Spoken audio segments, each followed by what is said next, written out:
Salve fisionauta! Damos início hoje a uma nova semana falando sobre coluna vertebral. Hoje iniciamos com cervicalgias mecânicas. Aguenta que eu já volto!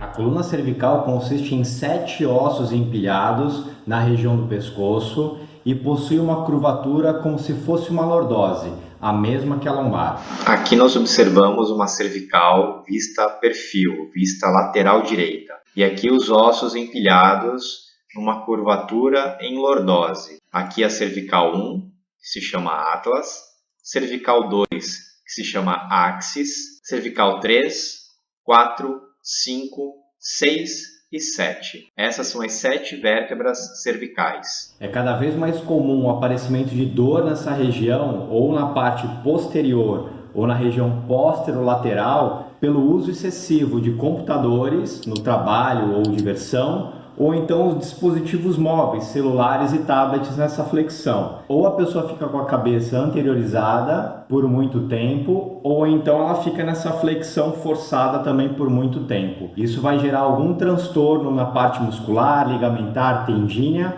dessa região do pescoço. A queixa principal é dor na região, às vezes dores irradiadas para o membro superior ou até mesmo para a cabeça.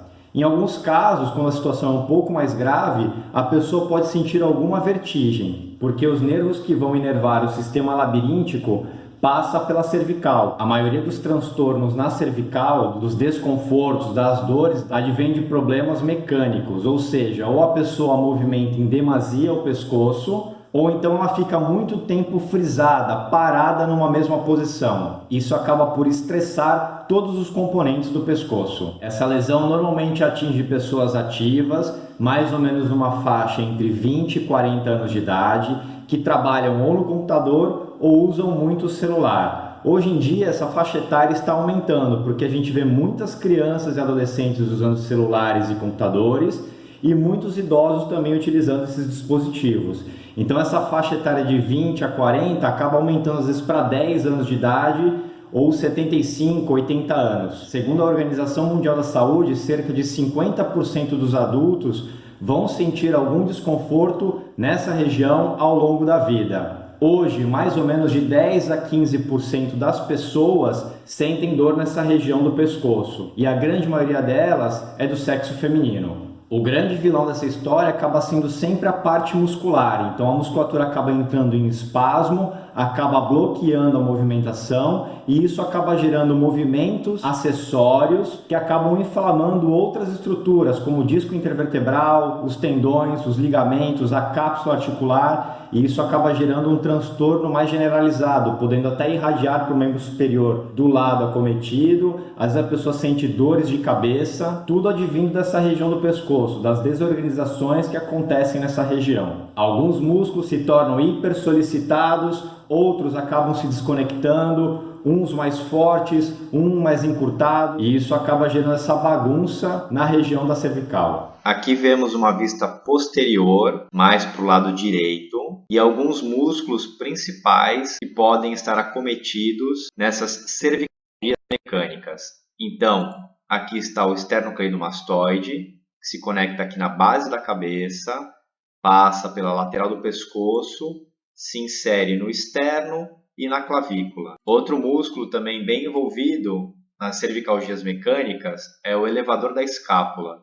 Ele sai da escápula, que é esse osso posterior aqui das costas, tem relação com o ombro, e ele se insere, dá para ver aqui, ó, em algumas vértebras cervicais. Então, qualquer comprometimento que eu tenha dessa musculatura, eu posso atrapalhar o funcionamento da cervical. Além disso, o trapézio superior, ele também pode estar contraturado e impedir que haja um movimento saudável da cervical. Para que isso não aconteça, o ideal é que a pessoa organize a estação de trabalho, organize a postura, o jeito que fica no celular, o jeito que fica olhando para a tela do computador, para minimizar, diminuir os riscos de travar o pescoço, de travar essa musculatura, fazer com que ela fique em espasmo. Se ela fica mais bem organizada à frente desses dispositivos, a chance de sofrer uma lesão acaba sendo menor. o preparo da musculatura para iniciar algum trabalho também é de vital importância. E também ao longo da vida, exercícios de flexibilidade, exercícios de mobilidade articular é importante também para que o corpo sempre fique preparado para qualquer tipo de situação.